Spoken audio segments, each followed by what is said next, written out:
So good afternoon from Darjeeling Mall. এখন afternoon বলার কারণ হচ্ছে প্রায় 1:30 বেজে গেছে, আর প্রচুর রেস্ট নিয়ে আমরা ফাইনালি ম্যালে এসেছি।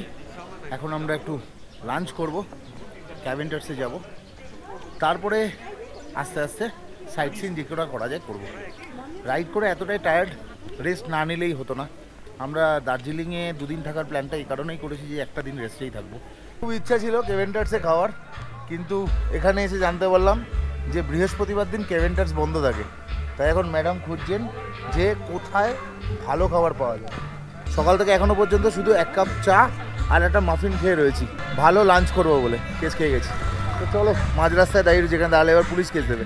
চলো,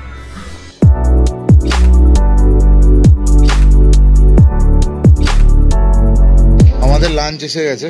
লাঞ্চে আমরা নিয়েছি লাচা পরোটা, কড়াই পনির, mutton rogan josh, green salad, chips আর থামস আপ। চলো কিরম লাগলো খেয়ে সেটা খাওয়া দাওয়ার পরে জানাচ্ছি।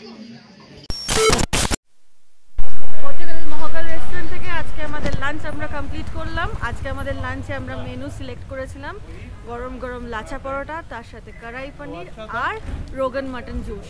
3টে ডিশই একদম দার্জিলিংয়ের আবহাওয়াতে একটু অন্যরকম, বাট আজকে আমাদের এটাই খেতে ইচ্ছা হয়েছিল। আর এদের প্রিপারেশনস রান্না খুব ভালো। আর শেষে আশেপাশে আলোচনা শুনছিলাম একটা পায়েস, তো একটু ডেজার্টে পায়েসটা একটু আমার মনে হলো একটু নিই, তো আমরা সিমুইর পায়েস দিয়ে আমাদের আজকের লাঞ্চটা এন্ড করলাম। খুবই ভালো খেয়েছি। মহাকাল রেস্টুরেন্টকে রেকমেন্ড করাই যায়, এবং অনেকেই জানে দার্জিলিংয়ে মহাকালে আসলে বাঙালি আনা খাবার থেকে শুরু করে বিভিন্ন থালি থেকে শুরু করে চাইনিজ, বিরিয়ানি, সব রকম ডিশেস এখানে পেয়ে যাবেন। তো চোখ বন্ধ করে কারোর যখন মনে হবে কি খাওয়া যেতে পারে, মহাকাল কিন্তু রেকমেন্ড করে দিলাম। দার্জিলিং থেকে একটা ট্যাক্সি বুক করে আমরা কিছু লোকাল সাইট সিন করতে বেরোলাম। অনেক বার্গেনিং করে একটা প্রাইসে এসেছি।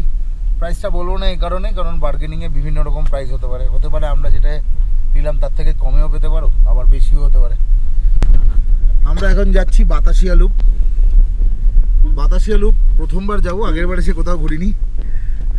এত বড় পল্টাল ছিল যে বেরোতে দিন চলে গেছে, তাই জন্য গতবার আর কোথাও যাওয়া হয়নি। এবার ফার্স্ট বাতাসিয়া লুপ যাব, ঘুম স্টেশন যাব।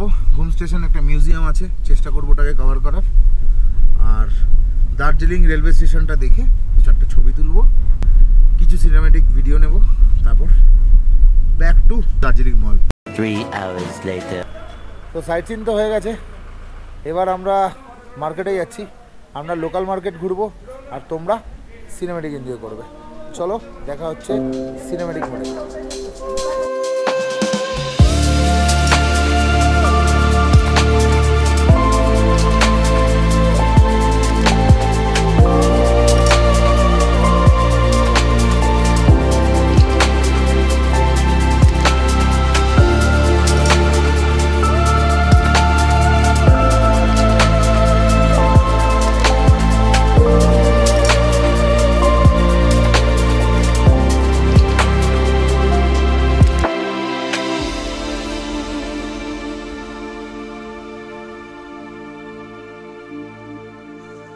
দুপুর 1টা-1:30টায় বেরিয়েছিলাম রুম থেকে, আর রাত্রিবেলা 8টার সময় রুমে ঢুকলাম।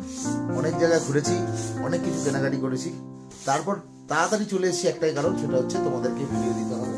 এডিটিংয়ে বসে গেছি। রাতে ডিনার আমাদের কমপ্লিট হয়ে গেছে। খুব হালকা ডিনার করেছি, ভাত, ডাল, আলু ভাজা, আলু সেদ্ধ।